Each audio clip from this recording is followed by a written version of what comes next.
تعالوا بينا ندخل على أحداث قصتنا الجديدة المأخوذة عن رواية الكاتب العظيم تشارلز ديكنز، واللي بنشوف فيها سكروجز الوجه البائس الكئيب، راجل بخيل جدا بيزوروا 3 أشباح يوم الاحتفال بالكريسماس بيعملوا معاه الجلاشة.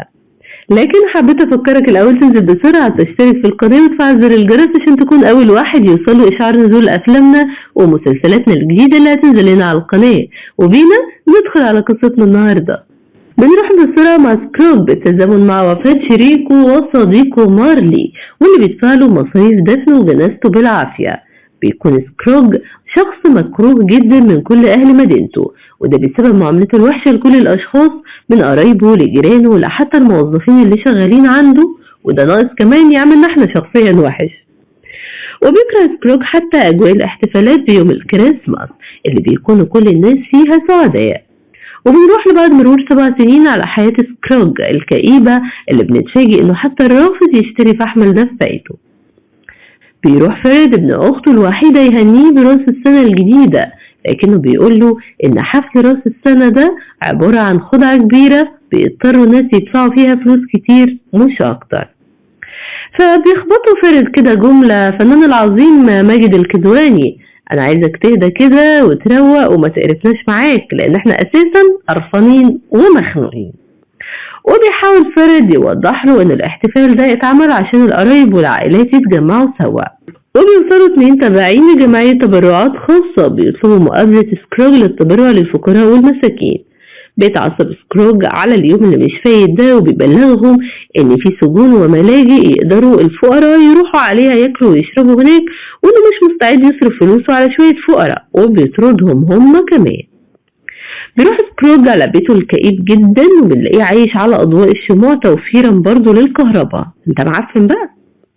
بيكون سكروج قاعد حزين ومكتئب لوحده، يسمع صوت غريب مفاجئ وكأنه صوت شخص طالع على سلم البيت. يا ماما. وبتبدأ أكرة الباب تتفتح تدريجيا، فبيترعب سكروج وبيتفاجئ بالصناديق الحديدية اللي بتتحدف عليه. وبيظهر له فجأة شبح مارلي صديقه وهو متربط بالسلاسل. بيحاول سكروج يسأله عن سبب ربطه بالسلاسل الحديدية، فبيوضح له مارلي إن هو اللي صنع السلاسل دي طول فترة حياته بسبب بخله وجمعه للفلوس، وإنه من وقت ما توفى لحد دلوقتي روحه مش قادرة ترتاح في مكانها.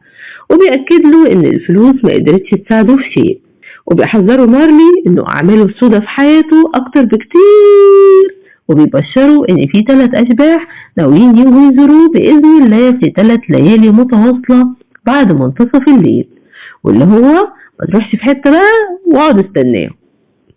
بيترعب سكروج من كلامه وبيطير مارلي لفوق في الوقت ده، وبيلاحظ سكروج أشباح كتير بتتعذب زي مارلي بسبب أفعالهم هم كمان، فبيقرر يستخبى في أوضته تحت الغطاء على أساس كده يعني الأشباح مش هيجيله. وبنروح مع صوت دق عقارب الساعة، وبيظهر بالفعل الشبح الأول لسكروج، واللي بيسأله هو مين، فبيوضح له إن شبح الماضي الأسود بتاعه. بيبدأ الشبح يمسك إيد سكروج وبيطيروا سوا للمكان اللي اتولد فيه هناك. وبينتقل بعدها لداخل مدرسته، وبنلاقي سكروج كان طفل وحيد مكتئب وما عندوش أي أصدقاء. وبنروح مع أخته اللي بتكون رايحة تبلغه إن والده مستنيه في البيت بعد ما طرده عشان يقضوا الكريسماس سوا. وبيقول له الشبح إن أخته كانت قد إيه بتحبه، وإنه ما كانش ليها غيره هو وابنها فريد اللي بيعامله أنهي المعاملة.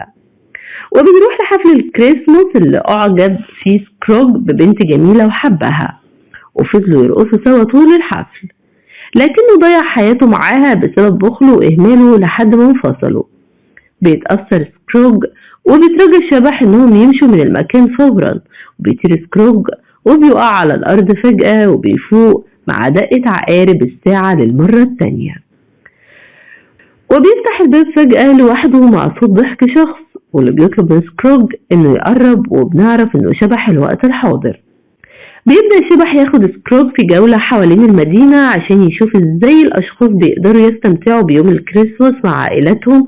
وبيوصلوا بعدها على بيت بوب الموظف البسيط اللي بيشتغل عنده، واللي بنلاقيه رايح يقضي الكريسماس مع أسرته الصغيرة. وبنعرف إن بيتي ابن بوب الصغير مريض، وبتتمنى والدته لو كانت تقدر تشتري لهم ديك رومي كبير عشانهم.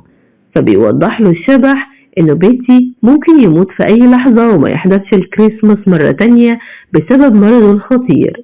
بتكون عيلة بوب سعيدة وفرحانين بتجمعهم، وبترفض مرات بوب إنها تدعي لسكروج مديره في الشغل بسبب سوء معاملته لبوب.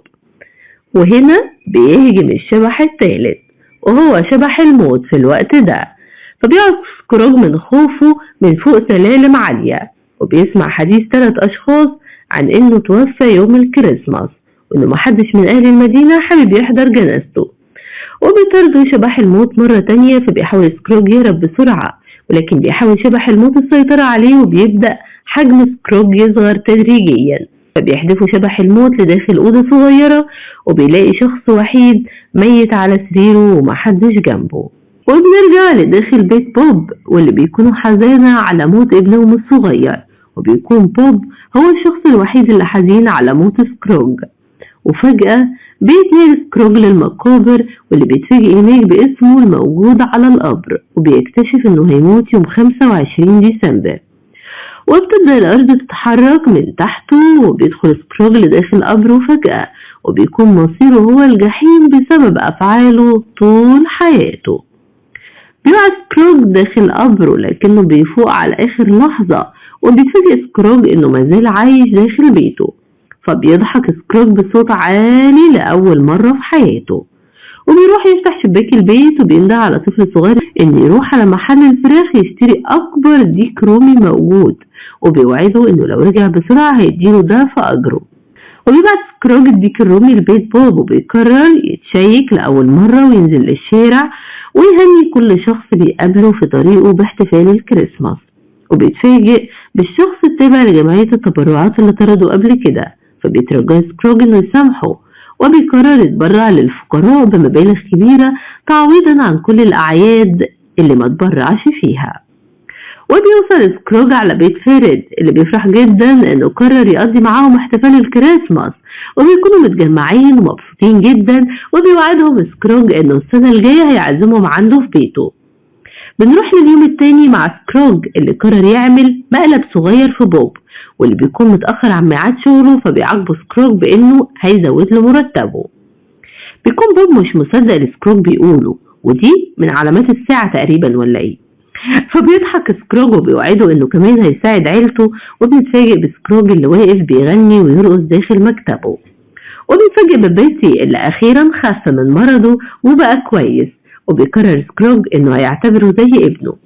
وبيقدر سكروج يزرع الحب جوه قلوب كل اهل المدينة اللي اصبحوا كلهم بيحبوه جدا، وبيصبح سكروج هو احسن شخص بيحتفل بالكريسماس. وبنختم احداث قصة سكروج على كده، ولا نختمها معاكم بمقولة البخلاء هم لا يدركون ان لكل شيء نهاية.